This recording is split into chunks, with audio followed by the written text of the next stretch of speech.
now yield to Mr. Johnson, the ranking member. Thank you, Mr. Chairman. Thank you all for the witnesses. Very much appreciate your expertise. Mr. Turley, I appreciated your testimony about the threats of Foreign Agents Registration Act being enforced as it may have been originally intended. Many of you mentioned that. In your written statement, you noted, quote, FARA began in the 1930s to combat propaganda and was framed as a way to curtail un-American speech. And when I read that, I must say that my first thought went directly to Judge Ketanji Brown Jackson. If un-American speech was still unlawful today, I'll just note here, there is no way she could be considered as a nominee for the U.S. Supreme Court. I mean, if you didn't see over the weekend, she testified in her post-hearing written questions for the record, quote, I do not hold a position on whether individuals possess natural rights. It's unbelievable.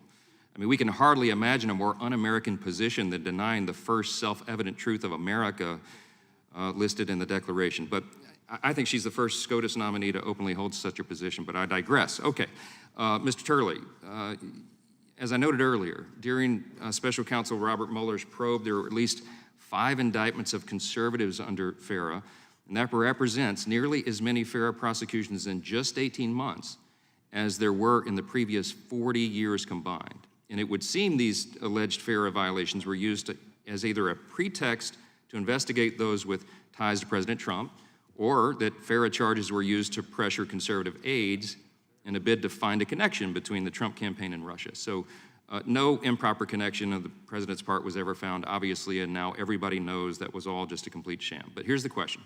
Based on your research into the issue and your understanding of the history of FARA, is it fair to say that the law became a highly weaponized tool of the DOJ and FBI against the Trump campaign? Well, I do think that the Mueller investigation used FARA, as many prosecutors do, as a cudgel to go after some of these individuals. It's a very handy tool. It's sort of like 18 U.S.C. 1001. If you allege a false statement, you get into a warrant, you are able to do a search, you're able to secure information. But particularly with FARA, the concern is that at least with 18 U.S.C. 1001, you have to establish a false statement, and that was involved in the Michael Flynn case.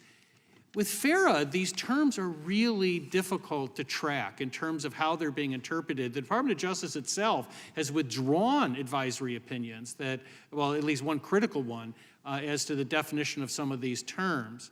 And so suddenly what was interesting about the Mueller investigation is that many of us were familiar with FARA, but suddenly all the lights went on. It seemed like we went from a dead stop to you could throw a stick and hit a FARA violation on every corner in the city.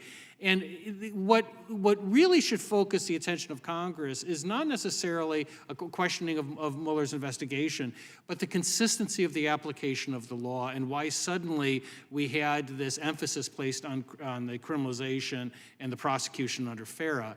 I have to say that was quite a change from what preceded it. Before that happened, FARA was widely known in Washington as largely administrative process, and the penalty was usually retroactive registration, like what happened with John Podesta. Right. Okay, so let me get to Hunter Biden. Now, have you had a chance to review the documents contained in that laptop, or at least the publicly available reports on those documents? I have. And as the statute currently stands, do you believe that Hunter Biden's activities on behalf of foreign interests, as evidenced by the documents on the laptop, required him to register under FARA? What I think I feel comfortable in saying is I don't want to presuppose anyone's guilt. Sure. What I guess what I would feel comfortable in saying is that with Paul Manafort, if you take a look at what he pled guilty to in 2018, there's obviously very strong similarities in the type of activities that were described in that indictment and what we're seeing in the laptop, including the acknowledgement of the possible necessity of registering under FARA. So if you look at that indictment, that would be a strong basis. If I were his counsel, quite frankly, I'm a criminal defense attorney, I think most people in my position would tell him that we need to be prepared for a charge here if Manafort's is the standard. It's standard. But I have to say, all we have are these accounts. We don't know what was presented in the grand jury. My understanding is that Hunter Biden has given information to the U.S. Attorney. So I don't think that we can say with any great certainty that these cases are identical or that a charge is forthcoming. What I am saying is that if you use the Manafort indictment, this does not look good for Mr. Biden. We all look forward to reviewing that record. I yield back. I'm out of time.